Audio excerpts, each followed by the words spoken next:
शिव पुराण अगला अध्याय। पार्वती की तपस्या विषयक दृढ़ता, उनका पहले से भी उग्र तप, उससे त्रिलोकी का संतप्त होना तथा समस्त देवताओं के साथ ब्रह्मा और विष्णु का भगवान शिव के स्थान पर जाना। ब्रह्मा जी कहते हैं, मुनीश्वर, शिव की प्राप्ति के लिए इस प्रकार तपस्या करती हुई पार्वती के बहुत वर्ष बीत गए तो भी भगवान शंकर प्रकट नहीं हुए। तब हिमाचल, मेना, मेरु और मंदराचल आदि के ने आकर पार्वती को समझाया और शिव की प्राप्ति को अत्यंत दुष्कर बताकर उनसे यह अनुरोध किया कि तुम तपस्या छोड़कर घर को लौट चलो। तब उन सब की बात सुनकर पार्वती जी ने कहा, पिताजी, माताजी तथा मेरे सभी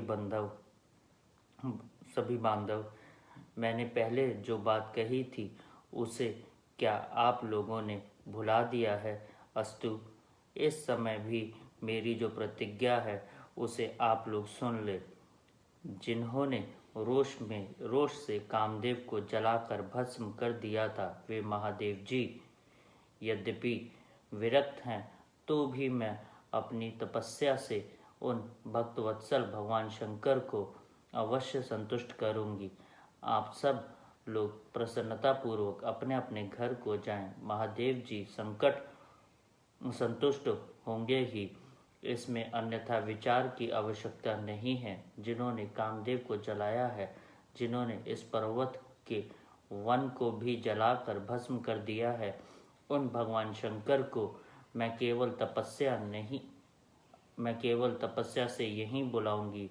माँ भागण, आप यह जान लें कि महान तपोबल से ही भगवान सदाशिव की सेवा सुलभ हो सकती है। यह मैं आप लोगों से सत्य सत्य कहती हूँ। सुमधुर भाषण करने वाली पर्वतराज कुमारी शिवा माता, मेनका भाई मैनाक, पिता हिमाचल और मंदराचल आदि से उपयुक्त बात कहकर शीघ्र ही चुप हो गई। शिवा के ऐसा कहने पर वे चतुर चालाक पर्वत गिरिराज सुमेरु आदि गिरिजा की बारंबार प्रशंसा करते हुए अत्यंत विस्मित हो जैसे आए थे वैसे ही लौट गए। उन सब के चले जाने पर सखियों से घिरी हुई पार्वती मन में यथार्थ निश्चय करके पहले से भी अधिक उग्र तपस्या करने लगी। मुनिशेष, देवताओं, असुरों, मनुष्यों और चराचर प्राणियों सहित त्रिलोकी उस महती तपस्या के संतप्त हो उठी। उस समय समस्त देवता, असुर, यक्ष, किन्नर, चारण, सिद्ध, साध्य, मुनि, विद्याधर, बड़े बड़े नाग, प्रजापति, गृहक तथा अन्य लोग महान से महान कष्ट में पड़ गए, परंतु इसका कोई कारण उनकी समझ में नहीं आया। तब इंद्र आदि सब देवता मिलकर गुरु बृहस्पति से सलाह ले बड़ी विहलता के साथ सुमेरु पर्वत पर मुझ विधाता की शरण में आए। उस समय उनके सारे अंग संतप्त हो रहे थे। वहां आ मुझे प्रणाम कर उन सभी व्याकुल और कांतिहीन देवताओं ने मेरी स्तुति करके एक साथ ही मुझसे पूछा, प्रभु, जगत के संतप्त होने का क्या कारण है? उनका यह प्रश्न पूछकर मन ही मन शिव का स्मरण करके विचारपूर्वक मैंने सबको जान लिया। इस समय विश्व में जो दाह उत्पन्न हो गया है वह गिरिजा की तपस्या का फल है। यह जानकर मैं उन सब के साथ शीघ्र ही श्री रसागर को गया। वहाँ जाने का उद्देश्य भगवान विष्णु से सब कुछ बताना था। वहाँ पहुंचकर देखा भगवान श्रीहरि सुखद आसन पर विराजमान हैं। देवताओं के साथ मैंने हाथ जोड़कर प्रेम प्रणाम पूर्वक उनकी स्तुति की और कहा, महाविष्णु, तपस्या में लगी हुई पार्वती के परम उग्र तप से संतप्त हो हम सब लोग आपकी शरण में आए हैं। आप हमें बचाइए, बचाइए। हम सब देवताओं की यह बात सुनकर शेषशैया पर बैठे हुए भगवान लक्ष्मीपति हमसे बोले। श्री विष्णु ने कहा, देवताओं, मैंने आज पार्वती जी की तपस्या का सारा कारण जान लिया है, अतः तुम लोगों के साथ अब परमेश्वर शिव के समीप चलता हूँ। हम सब लोग मिलकर यह प्रार्थना करेंगे कि वे गिरिजा को ब्याह कर अपने यहाँ ले आवे। अमरो, इस समय समस्त संसार के कल्याण के लिए भगवान से शिवा के पाणी ग्रहण के लिए अनुरोध करना है। देवादिदेव पिनाकधारी भगवान शिवा को वर देने के लिए जैसे भी वहीं उनके आश्रम पर जाएं, इस समय हम वैसा ही प्रयत्न करेंगे। अतः परम मंगलमय महाप्रभु रुद्र जहाँ उग्र तपस्या में लगे हुए हैं, वहीं हम सब लोग चलें। भगवान विष्णु की यही बात सुनकर समस्त देवता आदि हठी, क्रोधी और जलाने के लिए उद्यत रहने वाले प्रलयनकार रुद्र से अत्यंत भयभीत हो बोले। देवताओं ने कहा, भगवान, जो महाभयंकर कालाग्नि के समान दीप्तिमान और भयानक नेत्रों से युक्त हैं, उन रोष भरे महाप्रभु रुद्र के पास हम लोग नहीं जा सकेंगे, क्योंकि जैसे पहले उन्होंने कुपित हो दुर्जय काम को भी जला दिया था, उसी प्रकार वे हमें भी दग्ध कर देंगे, इसमें संशय नहीं है। मुने, इंद्रादि देवताओं की बात सुनकर लक्ष्मीपति श्रीहरि ने उन सब को सांत्वना देते हुए कहा। श्रीहरि बोले, हे देवताओं, तुम सब लोग प्रेम और आदर के साथ मेरी बात सुनो। भगवान शिव देवताओं के स्वामी तथा उनके भय का नाश करने वाले हैं। वे तुम्हें नहीं दग्ध करेंगे। तुम सब लोग बड़े चतुर हो, अतः तुम्हें शंभु को कल्याणकारी मानकर हमारे साथ सबके उत्तम प्रभु उन महादेव जी की शरण में चलना चाहिए। भगवान शिव पुराण पुरुष, सर्वेश्वर, वर्णनीय, परात्पर, तपस्वी और परमात्मा स्वरूप हैं, अतः हमें उनकी शरण में अवश्य चलना चाहिए। प्रभावशाली विष्णु के ऐसा कहने पर सब देवता उनके साथ पिनाकपाणी शिव का दर्शन करने के लिए गए। मार्ग में पार्वती का आश्रम पहले पड़ता था, अतः उन गिरिजा नंदिनी की तपस्या देखने के लिए विष्णु आदि सब देवता कौतूहल पूर्वक उनके आश्रम पर गए। पार्वती के श्रेष्ठ तप को देखकर सब देवता उनके उत्तम तेज से व्याप्त हो गए। उन्होंने तपस्या में लगी हुई उन तेजोमयी जगदम्बा को नमस्कार किया और साक्षात सिद्ध स्वरूपा शिवा देवी के तप की पूरी प्रशंसा करते हुए वे सब देवता उस स्थान पर गए जहाँ भगवान वृषभध्वज विराजमान थे। मुने, वहाँ पहुंचकर उन देवताओं ने पहले तुम्हें उनके पास भेजा और स्वयं वे मदन दहनकारी भगवान हर से दूर ही खड़े रहे। वे वहीं से यह देखते रहे कि भगवान शिव कुपित हैं या प्रसन्न हैं। नारद, तुम तो सदा निर्भय रहने वाले और विशेषतः शिव के भक्त हो, अतः तुमने भगवान शिव के स्थान पर जाकर उन्हें सर्वथा प्रसन्न देखा। फिर वहाँ से लौटकर तुम शिव विष्णु आदि सब देवताओं को भगवान शिव के स्थान पर ले गए। वहां पहुंचकर विष्णु आदि सब देवताओं ने देखा भक्त वत्सल भगवान शिव सुख स्वरूप प्रसन्न मुद्रा में बैठे हैं। अपने गणों से घिरे हुए शंभु तपस्वी का रूप धारण किए योगपट पर आसीन थे। उन परमेश्वर रूपी शंकर का दर्शन करके मेरे सहित श्री विष्णु तथा अन्य देवताओं, सिद्धों और मुनीश्वरों ने उन्हें प्रणाम करके वेदों और उपनिषदों से के सूत्रों द्वारा उनका स्तवन किया। अगला अध्याय। देवताओं का भगवान शिव से पार्वती के साथ विवाह करने का अनुरोध। भगवान का विवाह के दोष बताकर अस्वीकार करना तथा उनके पुनः प्रार्थना करने पर स्वीकार कर लेना। ब्रह्मा जी कहते हैं, नारद देवताओं ने वहां पहुंचकर भगवान रुद्र को प्रणाम करके उनकी स्तुति की। जब नंदिकेश्वर ने भगवान शिव से उनकी दीन बंधुता एवं भक्त वत्सलता की प्रशंसा करते हुए कहा, प्रभु देवता और मुनि संकट में पड़कर आपकी शरण में आए हैं। सर्वेश्वर, आप उनका उद्धार करें।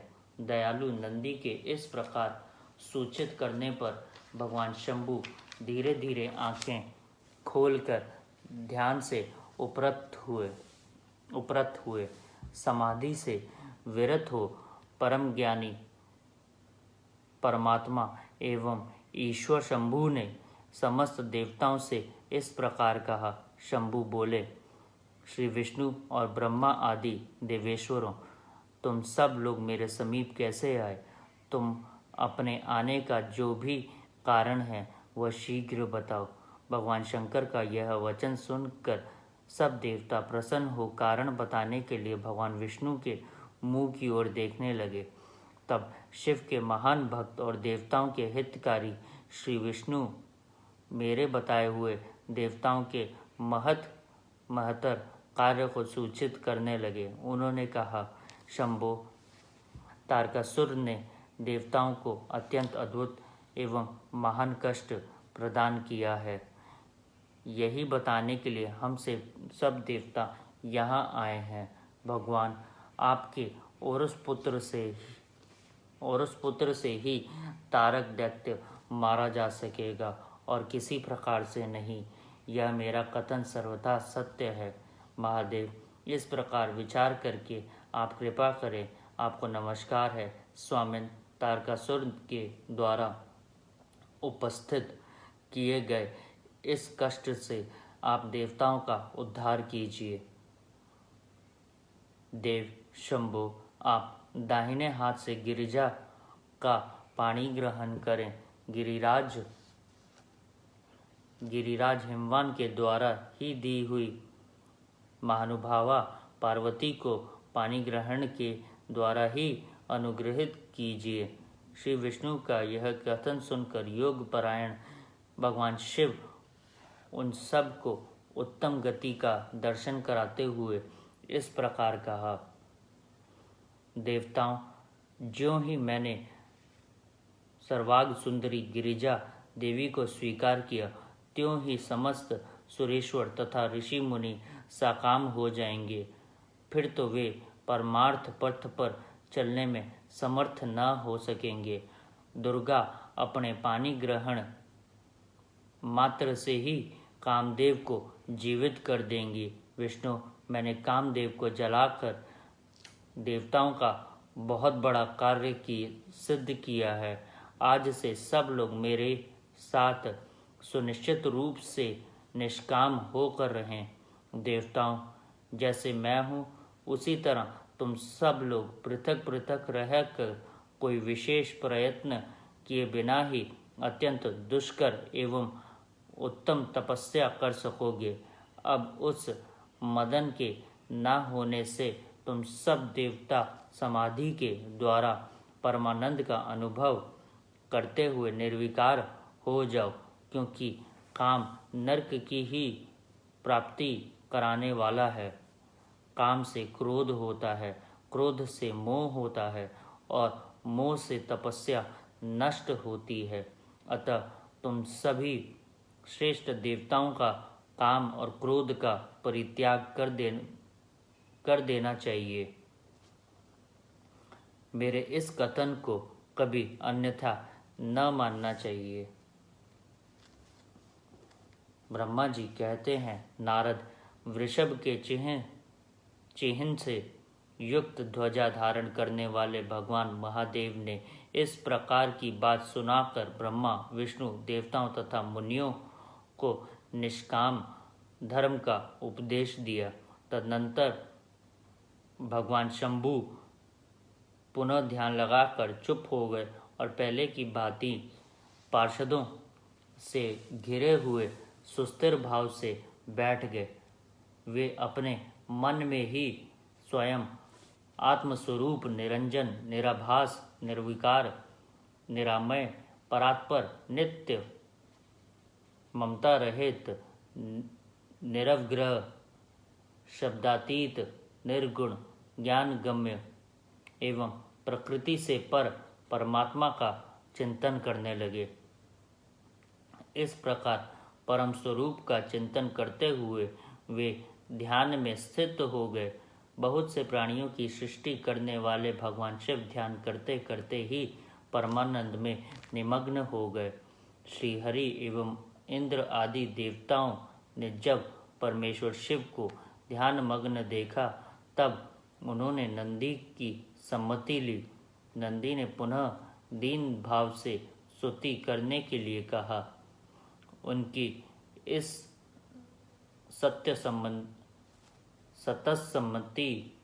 सत्सम्मति के अनुसार देवता स्तुति करने लगे। वे बोले, देव देव, महादेव, करुणा सागर प्रभु, हम आपकी शरण में आए हैं। आप महान क्लेश से हमारा उद्धार कीजिए। ब्रह्मा जी कहते हैं, नारद, इस प्रकार बहुत दीनतापूर्ण उक्ति से देवताओं ने भगवान शंकर की स्तुति की। इस प्रकार वे सब देवता प्रेम से व्याकुलचित हो उच्च स्वर से फूट फूट कर रोने लगे। मेरे साथ भगवान श्री हरि उत्तम भक्ति भाव से युक्त हो मन ही मन भगवान शंभु का स्मरण करते हुए अत्यंत दीनतापूर्ण वाणी द्वारा उनसे अपना अभिप्राय निवेदन करने लगे। देवताओं के, मेरे तथा श्री हरि के इस प्रकार बहुत स्तुति करने पर भगवान महेश्वर अपनी भक्त वत्सलता के कारण ध्यान से विरत हो गए। उनका मन अत्यंत प्रसन्न था। वे भक्त वत्सल शंकर श्री हरि आदि को करुणा दृष्टि से देखकर उनका हर्ष बढ़ाते हुए बोले, विष्णु, ब्राह्मण तथा इंद्र आदि देवताओं, तुम सब लोग एक साथ यहाँ किस अभिप्राय से आए हो? मेरे सामने सच सच बताओ। श्री हरि ने कहा, महेश्वर, आप सर्वज्ञ हैं, सबके अंतर्यामी हैं। क्या आप हमारे मन की बात नहीं जानते? अवश्य जानते हैं। तथापि आपकी आज्ञा से मैं स्वयं भी कहता हूँ।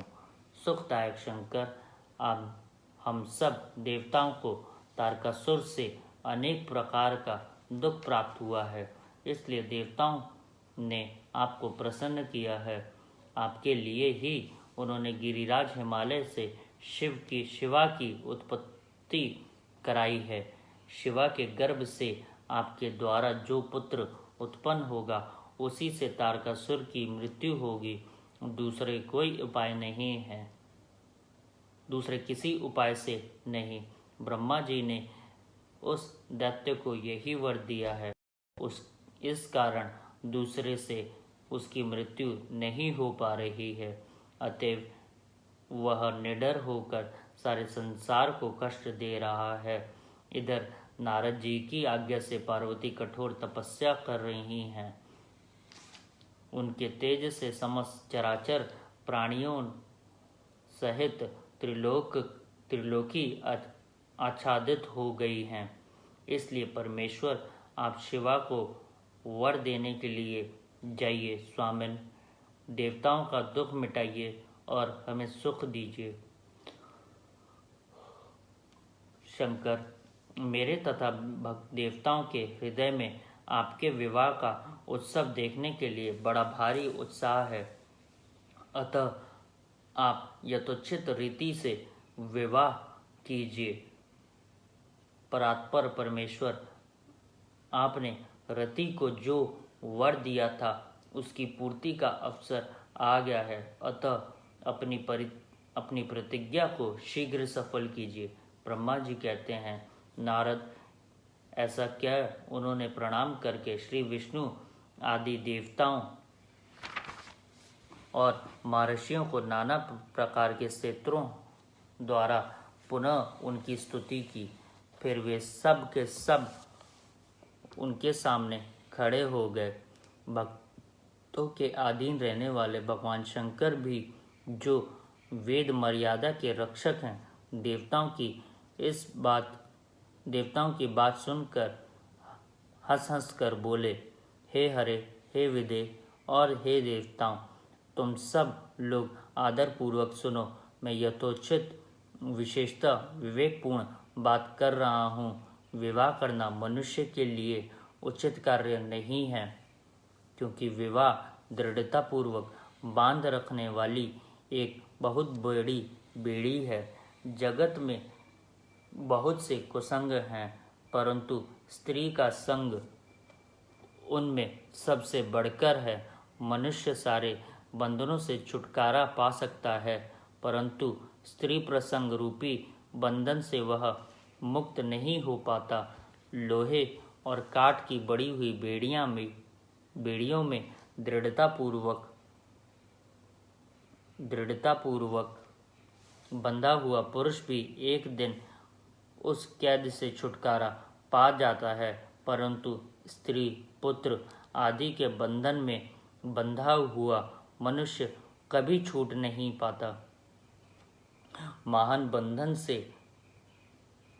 बंधन से डालने वाले विषय सदा बढ़ते रहते हैं। जिसका मन विषयों से वशीभूत हो गया है, उसके लिए मोक्ष स्वप्न में भी दुर्लभ है। विद्वान पुरुष यदि सुख चाहता है तो वह विषयों को विधि पूर्वक त्याग दे। विषयों को विषय के समान बताया गया है, विषयों को विष के समान बताया गया है, जिनके द्वारा मनुष्य मारा जाता है। विषय के साथ वार्ता करने मात्र से मनुष्य क्षण भर में पतित हो जाता है। आचार्यों ने विषय को मिश्री मिलाई हुई वरुणी कहा है। वरुणी बोले तो मदिरा। यद्यपि मैं इस बात को जानता हूँ, और यद्यपि विषयों के इन सारे दोषों को मुझे विशेष ज्ञान है, तथापि मैं तुम्हारी प्रार्थना को सफल करूँगा, क्योंकि मैं भक्तों के अधीन रहता हूँ और भक्त वत्सलता उचित अनुचित सारे कार्य करता हूँ। इसलिए तुम तीनों लोकों में अयथोचित कर्ता के रूप में मेरी प्रसिद्धि है। भक्तों के लिए मैंने अनेक बार बहुत से प्रयत्न करके कष्ट सहन किए हैं। गृहपति होकर विश्वनार मुनि का दुख दूर किया है। हरे विदे, अब अधिक कहने की क्या आवश्यकता। मेरी जो प्रतिज्ञा है उसे तुम सब लोग अच्छी तरह जानते हो। मैं ये सत्य कहता हूँ कि जब जब भक्तों पर कहीं विपत्ति आती है, तब तब मैं तत्काल उनके सारे कष्ट हर लेता हूँ। तारकासुर से तुम सब लोगों को जो दुख प्राप्त है उसे मैं जानता हूँ और उसका हरण करूँगा। यह भी सत्य सत्य बता रहा हूँ। यद्यपि मेरे मन में विवाह करने की कोई रुचि नहीं है, तथापि मैं पुत्रोत्पादन के लिए गिरिजा के साथ विवाह करूँगा। तुम सब देवता अब निर्भय होकर अपने अपने घर जाओ, मैं तुम्हारा कार्य सिद्ध करूँगा। इस विषय में अब कोई विचार नहीं करना चाहिए। ब्रह्मा जी कहते हैं, नारद ऐसा कहकर भगवान शंकर मौन हो समाधि में स्थित हो गए और विष्णु आदि सभी देवता अपने अपने धाम को चले गए। भगवान शिव की आज्ञा से सप्तऋषियों का पार्वती के आश्रम पर जा उनके शिव विषयक अनुराग की परीक्षा करना और भगवान को सब वृत्तांत बताकर स्वर्ग को जाना। यह अगला अध्याय है। ब्रह्मा जी कहते हैं, देवताओं के अपने आश्रम में चले जाने पर पार्वती के तप की परीक्षा के लिए भगवान शंकर समाधिस्थ हो गए। वे स्वयं अपने आप में अपने ही परात्पर स्वस्थ माया रहित तथा उपद्रव शून्य स्वरूप का चिंतन करने लगे। उस ध्येय वस्तु के रूप में साक्षात भगवान महेश्वर ही विराजमान हैं।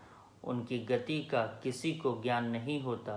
वे भगवान वृषभध्वज ही सबके सृष्टा परमेश्वर हैं। तात उन दिनों पार्वती देवी बड़ी भारी तपस्या कर रही थी। उस तपस्या से रुद्रदेव भी बड़े विस्मय में पड़ गए। भक्ताधीन होने के कारण ही वे समाधि से विचलित हो गए और किसी कारण से नहीं। तदनंतर सृष्टिकर्ता हर ने वशिष्ठ आदि सप्तऋषियों का स्मरण किया। उनके स्मरण करते ही वे सातों ऋषि शीघ्र ही वहां आ पहुंचे।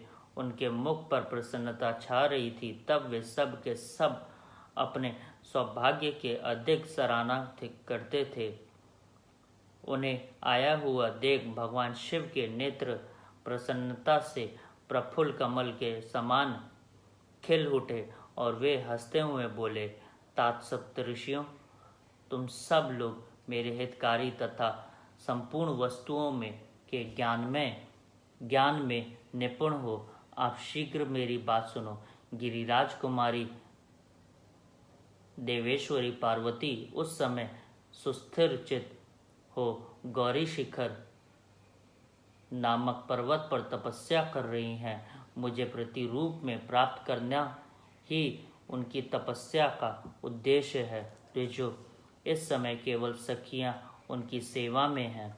मेरे सिवा दूसरी समस्त कामनाओं का परित्याग करके वे उत्तम निश्चय पर पहुंच चुकी हैं। मुनिवरों, तुम सब लोग मेरी आज्ञा से वहां जाओ और प्रेम पूर्वक हृदय से उनकी दृढ़ता की परीक्षा लो। वहां तुम्हें सर्वथा छल युक्त बातें कहनी चाहिए। उत्तम व्रतधारी महर्षियों, मेरी आज्ञा से ऐसा करना है, इसलिए तुम्हें संशय नहीं करना चाहिए। भगवान शंकर की यह आज्ञा पाकर वे सातों ऋषियों तुरंत ही उस स्थान पर पहुंचे जहां दीप्तिमती जगन माता पार्वती विराजमान है। सप्त ऋषियों ने वहां शिवा को तपस्या की मूर्तिमती दूसरी सिद्धि के समान देखा। उनका तेज महान था। वे अपने उत्तम तेज से प्रकाशित हो रही थी। उन उत्तम व्रतधारी सप्त ऋषियों ने उन्हें मन ही मन प्रणाम किया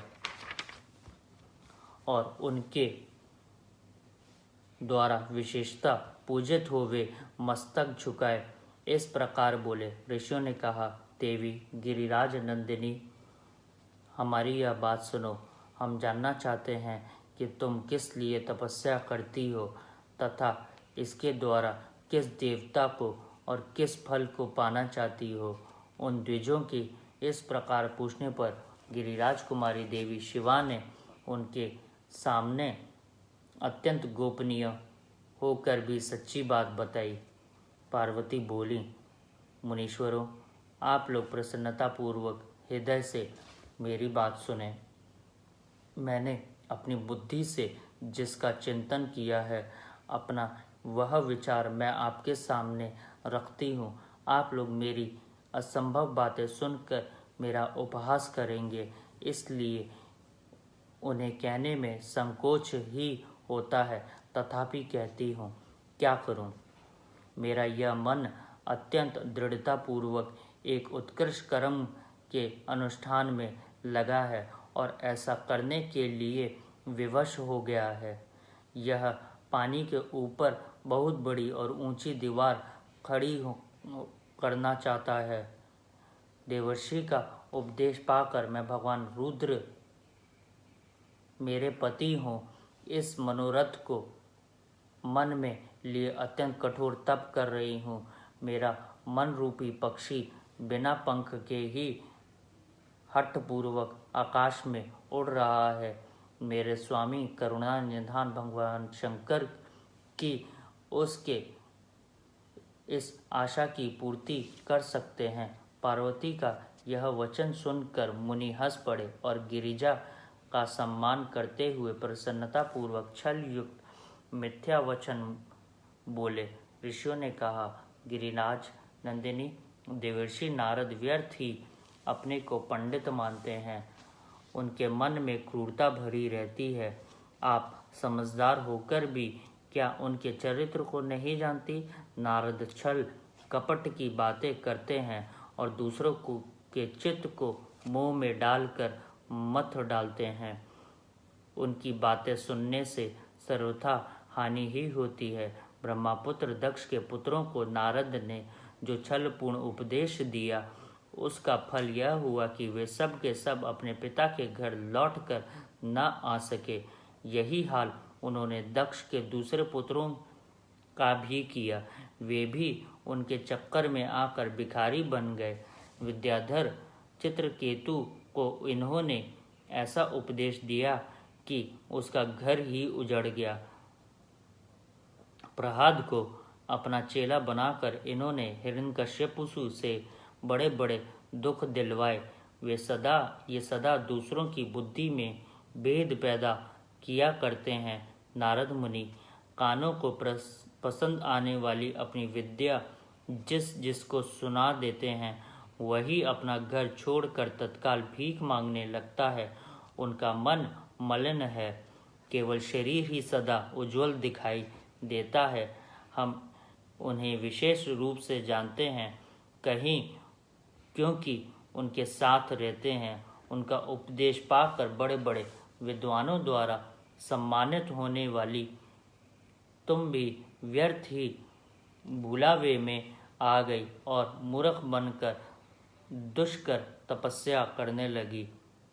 बाले, तुम जिनके लिए यह भारी तपस्या करती हो, वे रुद्र सदा उदासीन, निर्विकार तथा काम के शत्रु हैं। इसमें संशय नहीं है। वे अमांगलिक वस्तुओं के से युक्त शरीर धारण करते हैं, लज्जा को तिलांजलि दे चुके हैं। उनका न कहीं घर है न द्वार। वे किस कुल में उत्पन्न हुए हैं, इसका भी किसी को पता नहीं है। कुत्सित वेश धारण किए भूतों तथा प्रेत आदि के साथ रहते हैं और नंग धड़ंग हो शूल धारण किए घूमते हैं। धूर्त नारद ने अपनी माया से तुम्हारे सारे विज्ञान को नष्ट कर दिया, युक्ति से तुम्हें मोह लिया और तुमसे तप करवाया। देवेश्वरी, गिरिराज नंदिनी, तुम ही विचार करो कि ऐसा वर को पाकर तुम्हें क्या सुख मिलेगा। पहले रुद्र ने बुद्धि से खूब सोच विचार कर साध्वी सती से विवाह किया, परंतु वे ऐसे मूढ़ हैं कि कुछ दिनों में दिन भी उनका साथ निभा न सके। उस बेचारी को वैसे ही दोष देकर उन्होंने त्याग दिया और स्वयं स्वतंत्र हो अपने निष्कल और शोक रहित स्वरूप का ध्यान करते हुए उसी में सुखपूर्वक रम गए। देवी, जो सदा अकेले रहने वाले, शांत, संग रहित और अद्वितीय हैं, उनके साथ किसी स्त्री का निर्वाह कैसे होगा? आज भी कुछ नहीं बिगड़ा है। तुम हमारी आज्ञा मानकर लौट चलो और इस दुर्बुद्धि को त्याग दो। माँ भागे, इससे तुम्हारा भला होगा। तुम्हारे योग्य वर हैं भगवान विष्णु, जो समस्त सद्गुणों से युक्त हैं। मैं वैकुंठ में रहते हैं, लक्ष्मी के स्वामी हैं और नाना प्रकार की क्रीड़ाएं करने में कुशल हैं। उनके साथ हम तुम्हारा विवाह करा देंगे और वह विवाह तुम्हारे लिए समस्त सुखों को देने वाला होगा।